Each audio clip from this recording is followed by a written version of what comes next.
एक जगह नीति हम पढ़ने में आई और ऐसा हुआ, बाजार में एक दिन पुण्य और पाप का आमना सामना हो गया। मेले में ऐसे रोज तो मिलते नहीं हैं, शनिवार के दिन मेले में। अर्थुना वालों को शनिवार ज्यादा ख्याल में आता, भीड़ भाड़ में। और जैसे ही आमने सामने देखे तो एक दूसरे, अरे यहां कैसे, यहां कैसे, यहां कैसे, यहां कैसे। पुण्य ने पाप से पूछा, पाप ने पुण्य से पूछा, अरे भैया तुम कैसे? तो अरे बस ऐसे ही आए हैं। अच्छा अच्छा, मिल गए तो बातचीत शुरू हो गई। बोले भैया यार एक बात तो बताओ, संसार में तुमको ज्यादा चाहते हैं लोग कि हमको ज्यादा चाहते हैं? क्या पूछने लगे एक दूसरे को? पुण्य ने पूछा कि भैया यार बताओ तो, इस संसार में भीड़ भरी दुनिया में तुमको लोग ज्यादा चाहते कि हमको चाहते? पुण्य ने पूछा पाप से, अब पाप को जवाब देना था। अब क्या जवाब दे? तुमको ज्यादा चाहते कि हमको ज्यादा चाहते, तुमको ज्यादा चाहते कि हमको ज्यादा चाहते। तो पाप कहने लगा कि भैया यार बात तो ऐसी है कि चाहते तो तुमको लोग ज्यादा हैं। क्या कहता वो? चाहते तो तुमको लोग ज्यादा हैं लेकिन साथ हमारा देते हैं। पसंद तो मैं करते हैं पर साथ हमारा देते हैं।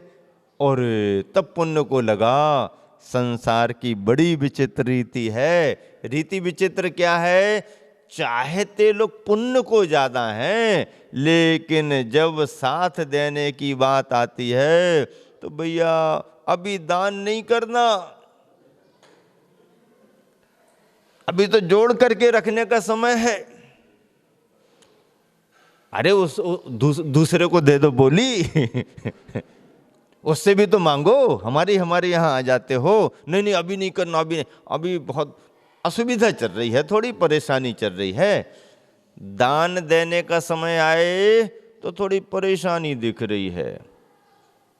और यदि घूमने फिरने का समय आ गया और किसी ने कह दिया भैया काय को जा रहे हो, 10-25 हजार रुपया और फालतू के चले जाएंगे। अरे यार ऐसा थोड़ी होता है, अब बच्चों को भी तो देखना पड़ता। बच्चों को देखना पड़ता कि तेरे को देखना पड़ता है? अब बच्चों को भी तो घुमाने ले जाना पड़ता है। बहुत दिन हो गए हैं, साल भर हो गए, घूमने फिरने नहीं जाएंगे तो फिर ऐसा थोड़ी होता है। अब ऐसे खर्चे तो लगे ही रहते हैं। क्या कहता है?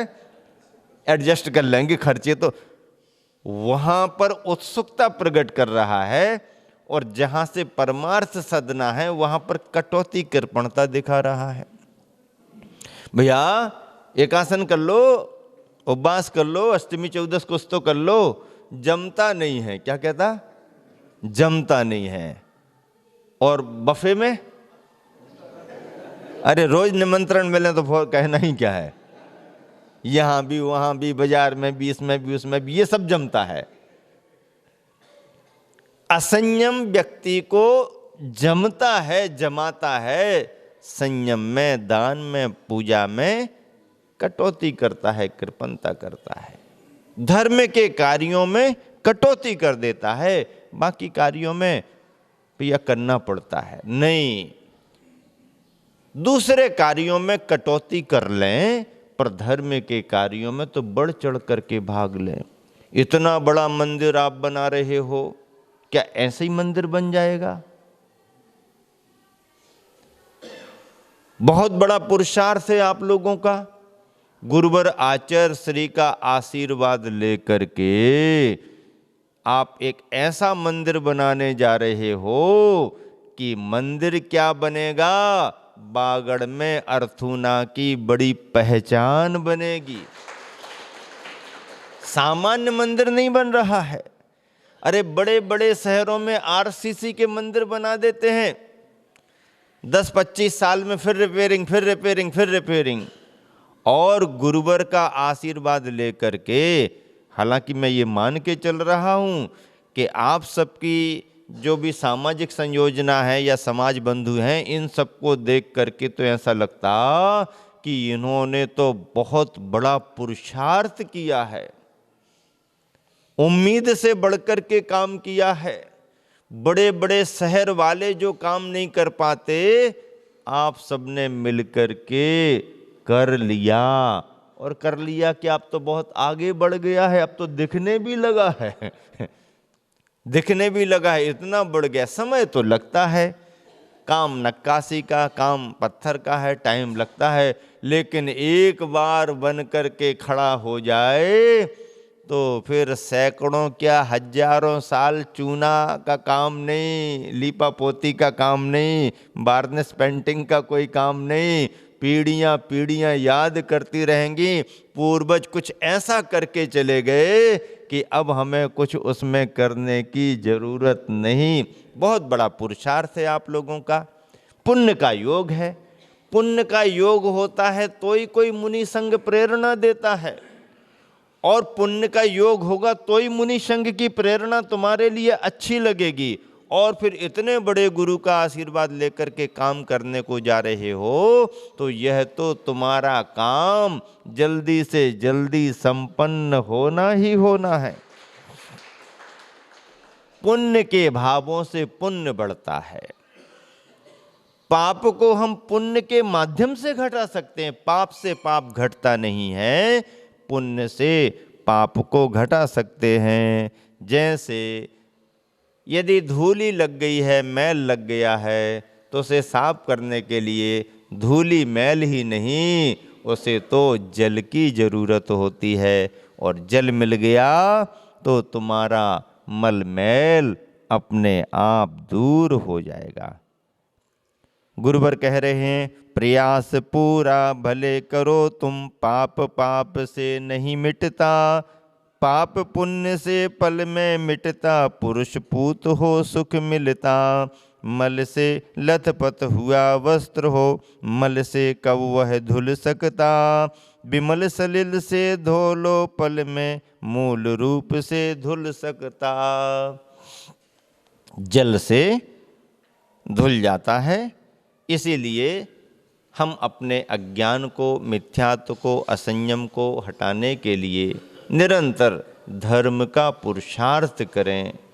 धर्म का पुरुषार्थ हमारे संसार और असंयम का अंत करता है। अंतिम एक नीति और, विश्वस्य सारम प्रविहाय विज्ञः, कह स्वम त्वटेत स्वम भुविभीत मोहा, निस्सार भूतम किमुत क्रमिष्टम, स्वादिष्ट आपते नवनीत सारे। इसमें भी एक उदाहरण है। क्या कह रहे हैं गुरुवर? पृथ्वी पर ऐसा कौन निर्मोही ज्ञानी पुरुष है जो सब पदार्थों में सारभूत अपने आत्मा को छोड़कर धन को प्राप्त करना चाहे? ऐसा कौन निर्मोही ज्ञानी होगा जो सारभूत अपने आत्म तत्व को छोड़ करके संसार की जड़ संपदा को चाहे? अरे भाई, ऐसा होता है क्या? स्वादिष्ट मक्खन रूप सार के प्राप्त हो जाने पर क्या सारहीन छाछ इष्ट होती है? नहीं होती है। उसे तो छोड़ देने का भाव होता है। जब हमें सारभूत मक्खन नवनीत प्राप्त हो गया है, घी की प्राप्ति हो गई है, तो इस निस्सार छाछ को संजो करके लंबे समय तक रखने की जरूरत क्या है?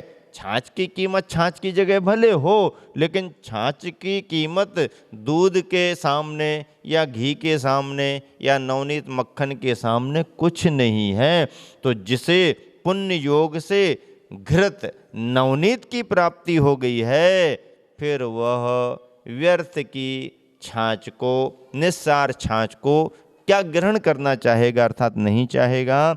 सब सारों का सार रहा है चेतन निधि, सब सारों का सार रहा है चेतन निधि। अब इसको त्याग जिया रहा अचेतन, दुख का केतन जड़ वैभव में राग किया।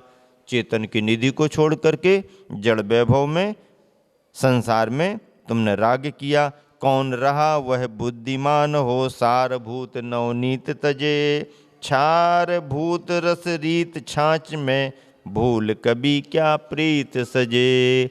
ज्ञानी और निर्मोही जो है भव्यात्मा, वह सारभूत तत्व को ही, चेतन तत्व सारभूत तत्व है। जड़ महत्वपूर्ण नहीं है, चेतन महत्वपूर्ण है। भोक्ता महत्वपूर्ण है, भोग्य पदार्थ महत्वपूर्ण नहीं है।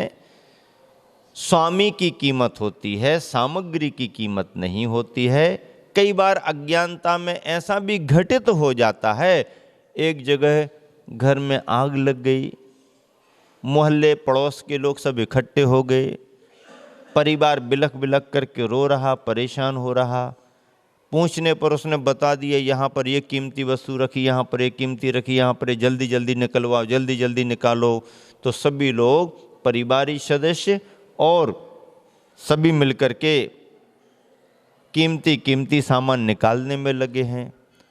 सामान निकाल लिया गया है, आग लग लग करके बड़बड़ करके, और शरीर को उसको घर के लिए जला दिया है।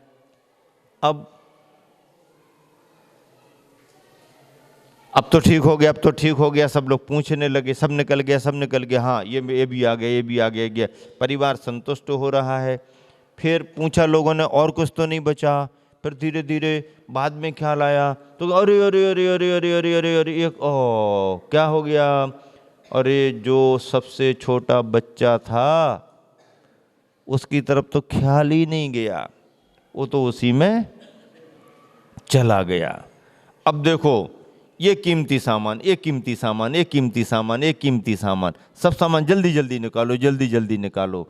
अरे कीमती सामान निकालने पर ध्यान तुम्हारा गया, पर आगे चल कर के कीमती सामान का जो मालिक बनने वाला है,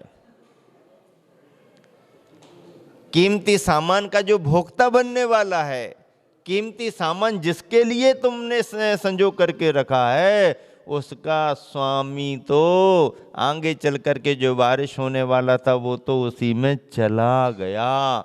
मतलब ये है कि जड़ पदार्थों की तरफ ध्यान तो गया, लेकिन जड़ पदार्थों का मालिक स्वामी जो बनेगा उस चेतन की तरफ ध्यान ही नहीं गया। तो ये हमारी अज्ञानता है। ऐसी अज्ञानता से बचना चाहिए और ज्ञान की तात्विक दृष्टि को प्राप्त करके अपने कल्याण के मार्ग में लगना चाहिए। समय देख करके विराम देता हूँ। महावीर भगवान की। जैन दर्शन के सार में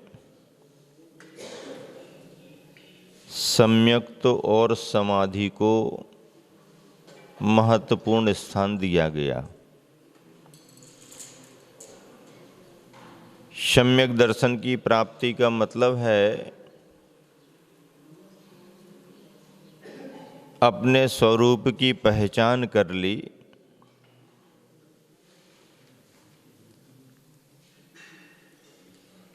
और समाधि का मतलब है जिस स्वरूप की पहचान की थी उस स्वरूप को हमने उपलब्ध कर लिया।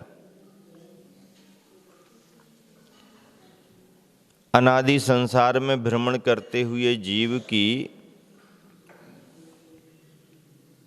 कल्याण के मार्ग में शुरुआत ही सम्यक दर्शन से होती है। मोक्ष महल की प्रथम सीढ़ी सम्यक दर्शन कहा है। तत्व का ज्ञान, शरीर और जीवात्मा का भेद विज्ञान सम्यक दर्शन के माध्यम से ही होता है। ऐसा सम्यक दर्शन आने पर वह सम्यक दर्शन तब और ज़्यादा महत्वपूर्ण होता है जब उसके साथ चारित्र जुड़े, संयम जुड़े। क्योंकि सम्यक दर्शन की सुरक्षा और उसकी निर्दोषता चारित्र के माध्यम से ही है। सम्यक दर्शन को निर्दोष बनाने के लिए अंगों की चर्चा में भी यही बतलाया है कि ऐसा ऐसा करो, ऐसा ऐसा मत करो। तुम्हारे पास बीज बहुत अच्छा है,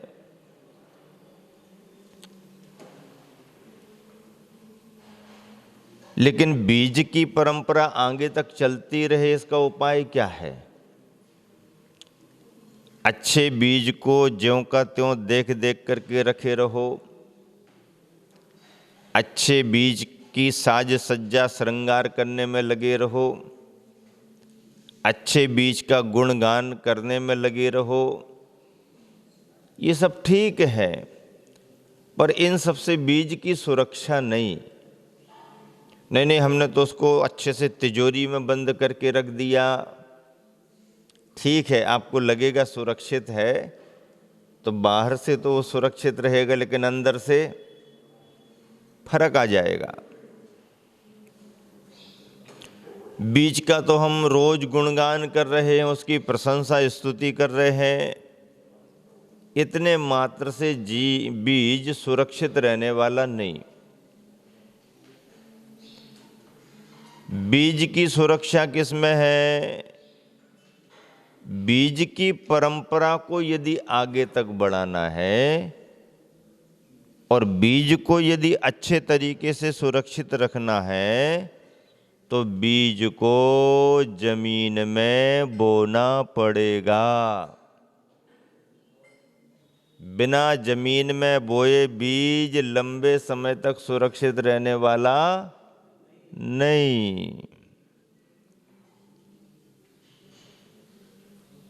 यदि मान लीजिए हमने बीज को बेशकीमती अच्छे बीजों को जमीन में नहीं बोया, तो क्या स्थिति बनेगी? बीज धीरे धीरे अंदर से खोखला होने लगेगा, घुन लग जाएगा उसमें और बीज बेकार चला जाएगा। आचार्य महाराज ने कहा है कि कसायों का घुन सम्यक दर्शन के बीज को धीरे धीरे प्रभावित करता जाता है, खोखला कर देता है। इसलिए सम्यक दर्शन के बीज को यदि सुरक्षित रखना है, तो चारित्र से जुड़ना ही पड़ेगा।